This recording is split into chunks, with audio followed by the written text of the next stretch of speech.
राधा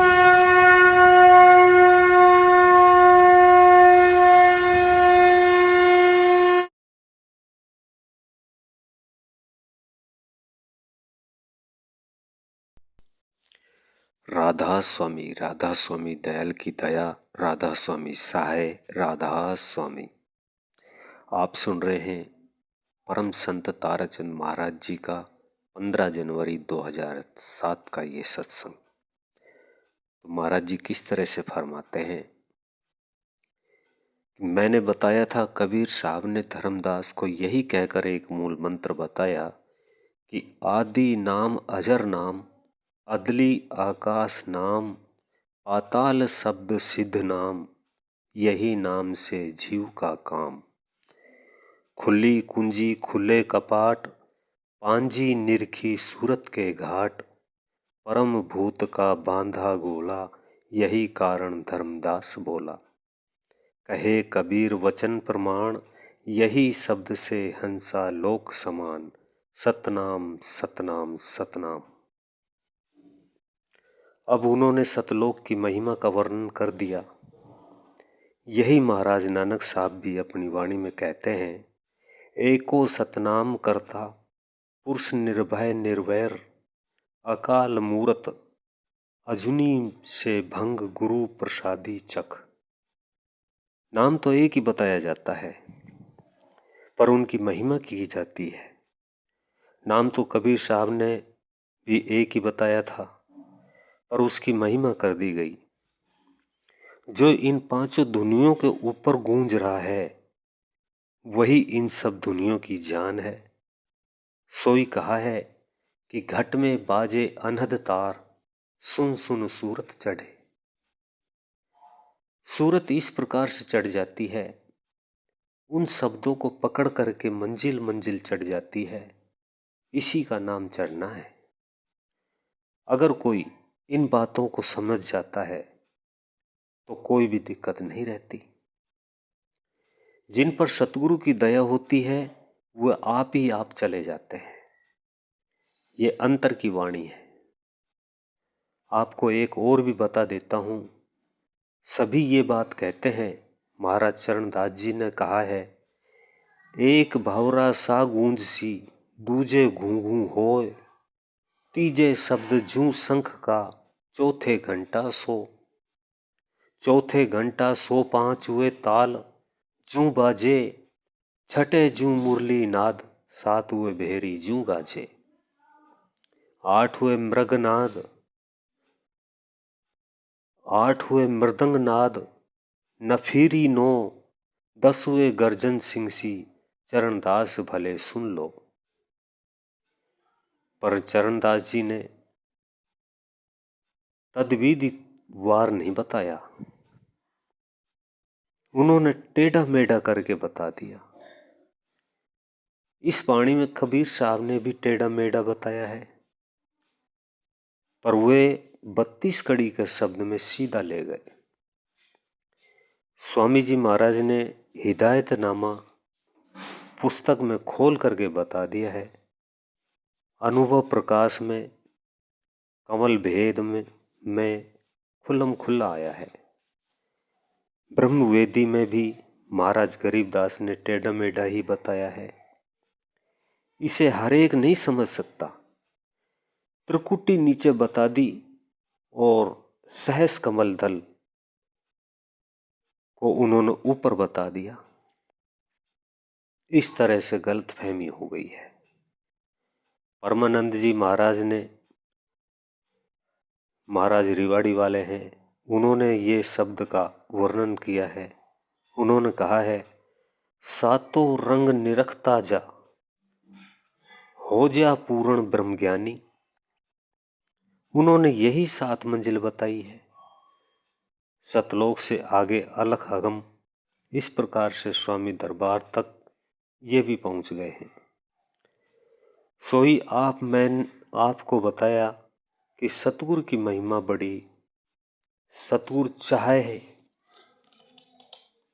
सो कर सकता है। उसकी महिमा कोई भी नहीं बता सकता। आगे कहते हैं कि गुरुदेव विदन हटा, उनसे काल भी डरे।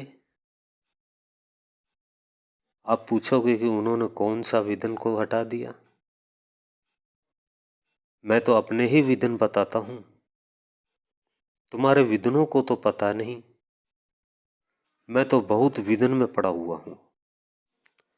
उस वक्त तो वे विदन नहीं लगता था, पर वे आज विदन दिखाई देता है। परंतु बीच में मुझे एक मिसाल याद आ गई। एक भिखमंगा गांव में फिरा करता था। वो एक हांडी रखता था। एक काली सी बरोली थी। एक दिन बादशाह ने उसको देख लिया। बादशाह ने वजीर से पूछा, क्या ये सुधर सकता है? वजीर ने उत्तर दिया कि हाँ महाराज, ये भी सुधर सकता है। बादशाह ने कहा कि इसे सुधार करके दिखा। वजीर ने कहा, अभी सुधार देता हूं। वजीर ने उससे कहा कि वो भिखमंगे, इधर आ। उसने कहा, हाँ जी। वजीर ने कहा कि इस हांडी को यहां रख दे। अब उसने मटकी को रखकर पूछा कि आप क्या करोगे जी? वजीर ने कहा कि अब ये तुझे नहीं मिलेगी। अब वह तो रोने ही लग गया। उसने कहा कि हे महाराज, मुझे आप मारो मत, मैं तो अपनी इस हांडी से गुजारा करता हूं। इससे मैं अपने बच्चों को पाल लेता हूं। मैं मांग करके रोटी खाता हूं, मेरी मटकी दे दो। वजीर ने कहा कि चुप हो जा, हांडी को यहीं रख दे। अब तू अपने कपड़े भी उतार दे। उसने कहा, महाराज जी आप क्या करते हो? अब भीख मंगा घबरा गया और रोने लगा। उनकी हांडी रखवा दी, कपड़े उतरवा लिए, उनको थानेदार की पोशाक पहना दी। उसको थानेदार का सारा ही काम भी सिखा दिया। वह 12 महीने में अपनी पिछली बातें अच्छी तरह से भूल गया। अब वजीर ने बादशाह से कहा कि बादशाह सलामत, ये वही आदमी है? बादशाह ने कहा कि हाँ ठीक है, आपने इसको आदमी बना दिया, पर अब आप इसको वह हांडी दिखाओ। उस दिन तो ये उसे छोड़ते हुए रो रहा था। वजीर ने उसको बुला लिया। वजीर ने उससे कहा कि अब तुम ये पोशाक उतारो। उसने वो पोशाक उतार दी। वजीर ने कहा कि अब तू अपने पहले वाले ये कपड़े पहन ले और इस हांडी को भी उठा। जब वजीर ने उस हांडी का नाम लिया तो उसने हाथ जोड़ दिए कि अभी ये हांडी आप मुझे मत दो, मुझे अब इस हांडी से घृणा हो गई है। अब तो इस हांडी को छुपा दो या फोड़ दो, ये कपड़े भी मत दो, मैं कमा करके खा लूंगा। आप अपनी नौकरी को छीन लो, पर इस काली हांडी को तो मत दिखाओ। वजीर ने कहा, अरे मूर्ख, उस दिन तो इसे छोड़ता हुआ तू रो रहा था और आज तू इसे देखकर ही रोता है। भिखमंगे ने कहा कि उस दिन मैं अज्ञान में था और आज मुझे ज्ञान हो गया। सो वह काली हांडी क्या है? ये संसार ही काली हांडी है। इसको छोड़ते हुए लोग रोते हैं, इसे छोड़ भी नहीं सकता। गुरु की दया होती है तभी ये काली हांडी छोड़ी जा सकती है, क्योंकि इसमें विषय विकारी आदमी है और इनके मैले कपड़े विषय विकार है। इनको सतगुरु छुड़वा देता है। फिर ये बातें सभी नीची दिखाई देनी शुरू हो जाती है। तब वो अपने जीवन को सफल कर लेता है। मैं एक लंगोटी बांधे जंगल में घूमा करता था। बगल में एक हांडी होती थी। जब मैं सतगुरु की शरण में आया तो सतगुरु ने कहा कि ये क्या शांग कर रखा है, क्या तू नाम लेना आया है? मैंने हामी भरी। उन्होंने कहा कि आपको नाम नहीं मिलेगा, आपको कपड़े बदलने पड़ेंगे। मैंने कहा जी मैं क्या करूं? अब महाराज जी ने मुझे कपड़े दिए, मैंने कपड़े पहने और उन्होंने कहा कि अब मेरी बात सुनो।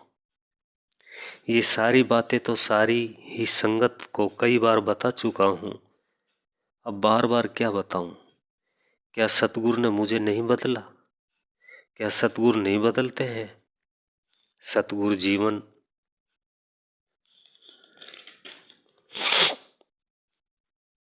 बना देते हैं। संतो शरण जाइए, मारी हेली कोटि कर्म कट जाए। संत तो काग से हंस बना देते हैं। जब सतगुरु ने ये बातें मुझे कही तो मेरे प्राण निकल गए थे। मैं तो आनंद में घूमता था, सहजों की तरह जंगल में मस्त रहता था, और कोई रोटी दे देता तो खा लेता।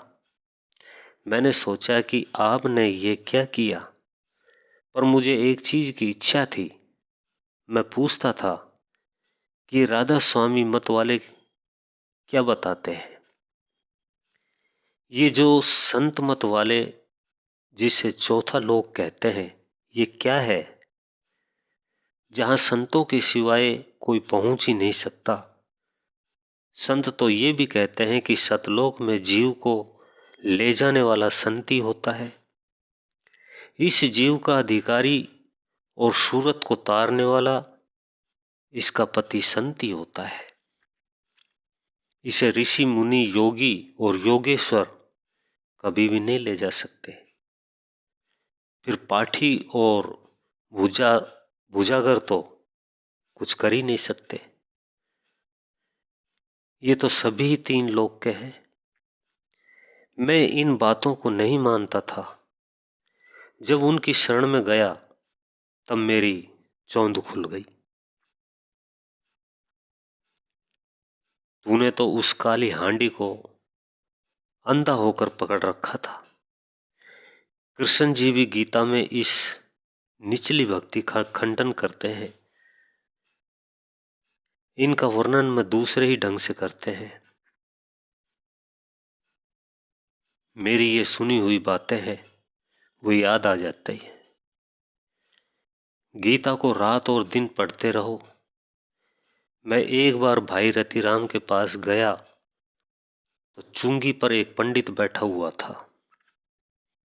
बातें चल पड़ी। उसने कहा कि गीता के अध्याय का पाठ करते तो मुझे 30 साल हो गए हैं। मैं रोज ही पाठ करता हूं। मुझे हंसी आ गई। रतिराम भी हंस पड़ा।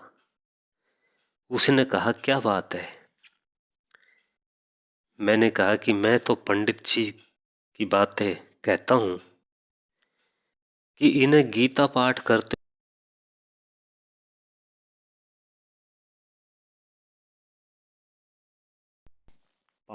हुए 30 वर्ष हो गए। मैंने पूछा आप ये तो बताओ कि आपने 30 साल में क्या लिया? क्या आपको किसी अध्याय का कोई भाग याद है? उसने कहा याद तो नहीं है। मैंने कहा कि मैंने गीता को सुना था। 6ठे अध्याय में यह लिखा है कि अगर कोई योग अभ्यास करते करते चोला छोड़ता है तो उसे फिर आदमी का चोला मिल जाता है। जितना भी कर्म किया है उसे भोग कर ही वो फिर मानस चोले में आता है। वह ऊंचे घर में जन्म लेता है और वह बड़ा विद्वान भी होता है। जिस जगह से उसकी क्रिया छूटी थी उसी जगह से फिर वह लग जाता है। अर्जुन और कृष्ण की बातें होती है। अर्जुन पूछता है कि क्या उस साधक की क्रिया नष्ट हो जाती है जैसे हवा से बादल फटता है, इसी प्रकार से क्रिया नष्ट होती है क्या? मैं सब बातें ज्यों की त्यों नहीं बता सकता हूं, पर मुझे उसके मतलब को समझ लेना। कृष्ण जी ने कहा नहीं, उसकी क्रिया भ्रष्ट नहीं होती है, वो फिर जन्म लेता है, फिर वो अपना काम पूरा करता है। क्या आपने ये बातें सुनी है? ये बातें 6ठे अध्याय में है। क्या आपको याद है उसने कहा कि नहीं? तो फिर रोजाना पढ़ने से क्या लाभ हुआ? फिर तो अंधे ही हाथ लगा लगा करके रट लेते हैं। ये तो रटना है। इसलिए कहा जाता है, अभी आप सुन रहे थे परम संत ताराचंद महाराज जी का 15 जनवरी 2007 का ये सत्संग। इससे आगे का भाग सुनने के लिए वीडियो को लाइक करें, चैनल को सब्सक्राइब करें, ज़्यादा से ज़्यादा शेयर करें और सभी सत्संगी भाइयों को राधा स्वामी जी।